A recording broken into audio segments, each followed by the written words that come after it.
Chicken curry ఈజీగా ఎలా చేసుకోవాలో చూపించేస్తానండి. ముందుగా చికెన్ని సాల్ట్తో నీట్గా వాష్ చేసుకొని అందులోకే ఉప్పు, పసుపు, కారం వేసుకొని బాగా మిక్స్ చేసి ఒక హాఫ్ అన్ అవర్ పాటు పక్కన పెట్టేసుకోవాలి.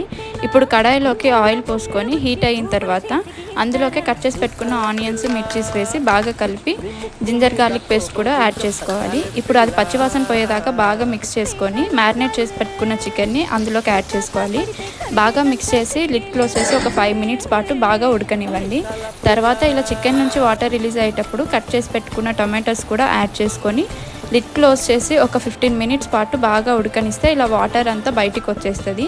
ఇప్పుడు అందులోకి ధనియా పౌడర్, గరం మసాలా, జీరా పౌడరు, టేస్ట్కి తగ్గట్టు కారం, ఉప్పు కూడా అడ్జస్ట్ చేసుకొని లాస్ట్లో చికెన్ మసాలా వేసేసుకోవడమే.